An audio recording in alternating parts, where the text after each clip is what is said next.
Hello, once again. This is our last video on Strunk and White. You must be going, phew. But of course, you got to read the book now, so who knows? We're going to go to chapter 5, page 66, An Approach to Style. Who wrote chapter 5? You need to know this. Chapter 5 was written by E.B. White. It was not part of the original book. Strunk wrote chapters 1 to 4. White called this an approach to style. Why could Strunk not have written this chapter?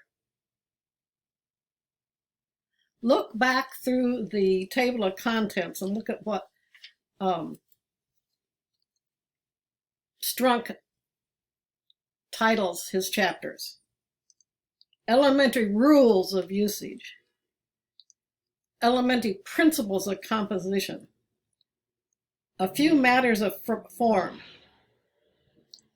And then White says for chapter 5, an approach to style with a list of reminders. Does Strunk remind us of anything? Doesn't he order us around? So this is not a chapter title that Strunk would use. He would something about rules or principles. But White feels that style is something that you can't teach with rules. So we'll learn his opinion about style in a minute, or 2 or 3 or 4. But first I want to show you this beautiful piece of writing.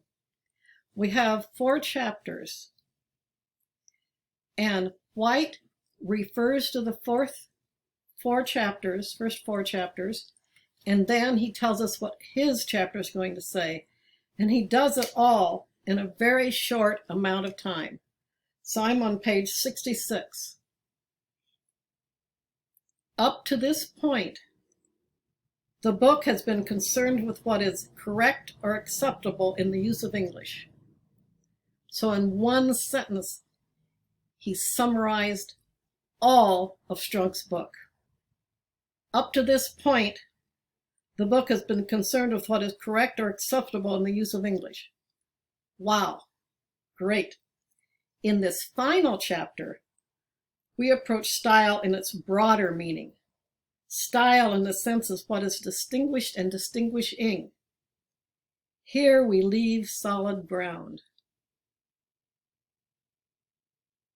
Do you see how he beautifully summarized the first 4 chapters and then summarize what he's going to say?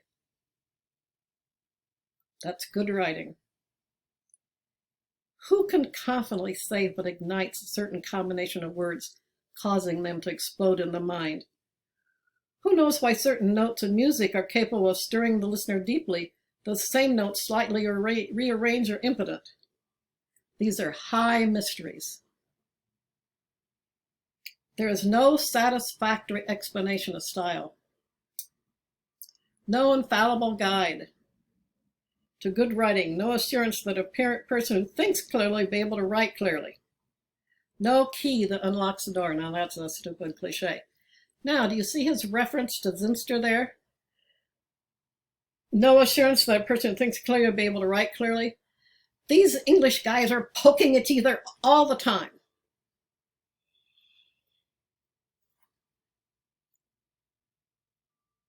No inflexible rule by which writers may shape their course. So, White gives us 21 reminders. Now, they sound an awful lot like rules to me, but he calls them reminders. But he makes some comments before he does that. He says style is an increment in the writing.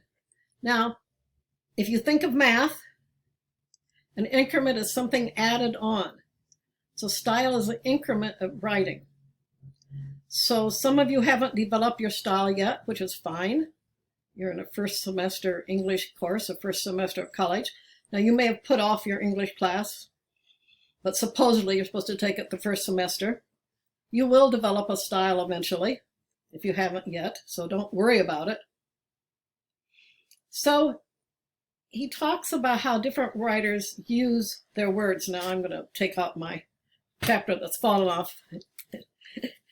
And he talks about Thomas Paine's words in his writing. These are the time that try men's souls. That's the famous quotation. But here are some other attempts that White gives us to show us how rearranging the words makes it pretty lousy. Times like these try men's souls. How trying it is to live in these times. These are trying times for men's souls. Soul-wise, these are trying times. So that was from Thomas Paine's Common Sense that he wrote during, right before the Revolution. And you probably heard about Hamilton's input in some of those papers, if you listen to the music of Hamilton, or saw the play, but it was so expensive most of us didn't see it. Oh, Apple Plus had it. I had to borrow the Apple Plus password because I'm too cheap to get it. But anyway, so how can we define what makes style?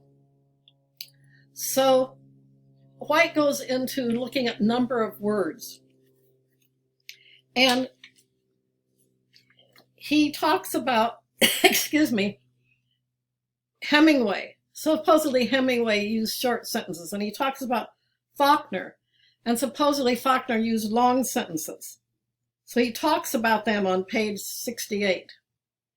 Now, since this was written, a study was done at UCLA, and I don't have the reference right at the moment, with a computer.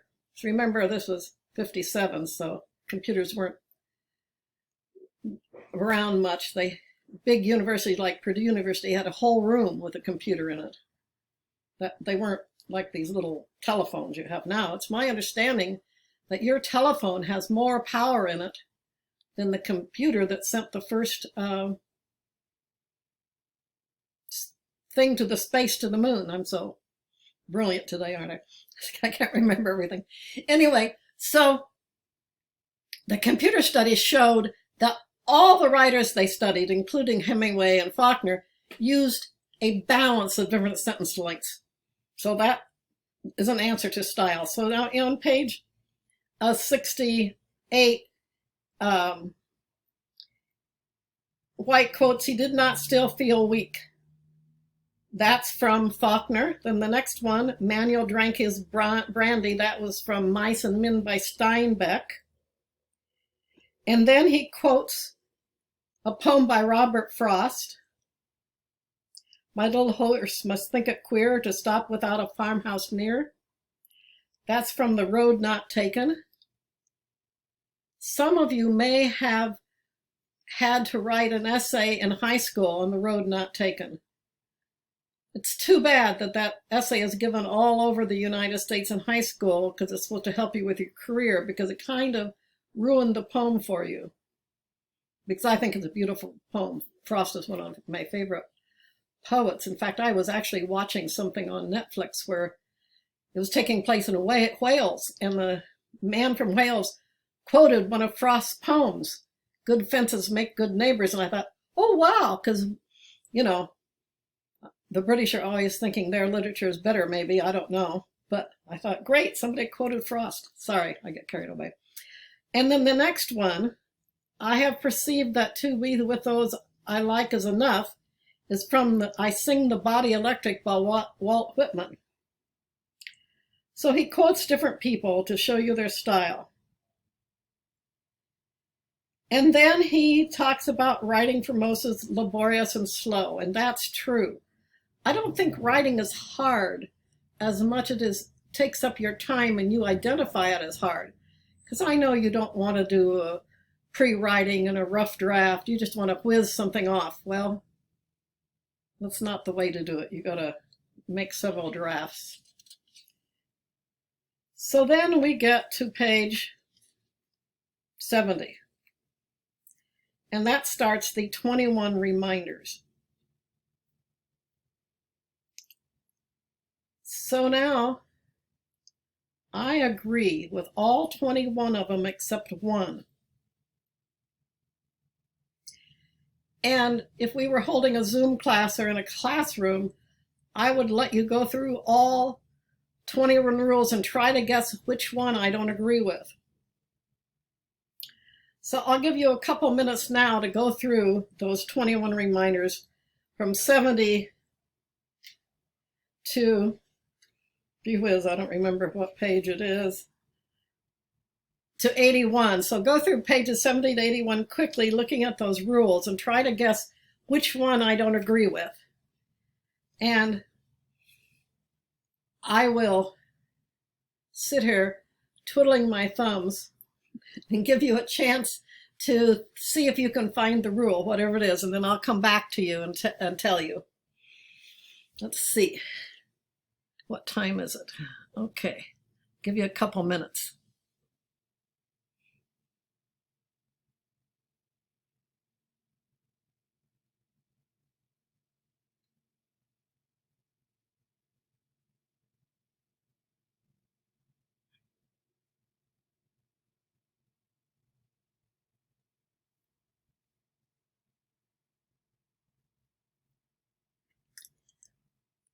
Hey, which one did you get that I don't agree with? It's number 20. Avoid foreign languages. Things have changed so much since this was written. Now we recognize a lot of languages and we have a lot of foreign language sentences or words in our writing. No, we don't write page after page. I edited somebody's book and they had 5 pages of French. Well, most Americans don't read French, but we'll have a lot of words in foreign languages. In Strunk and White's days, it was only Latin and possibly Greek. But don't you have somebody just like you somewhere in the world? A doppelganger?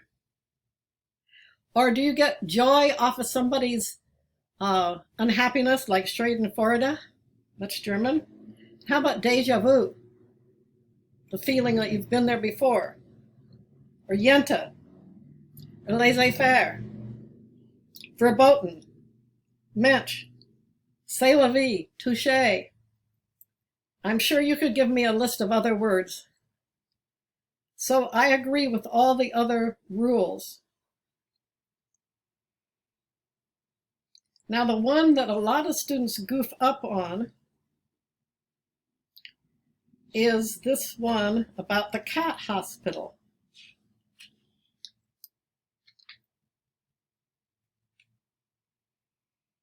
And I'm sorry, I was too stupid to write it down. Oh, number 17, page 79. Do not inject opinion. Now, a good writing has opinion in it, but you don't inject opinion where it's not needed.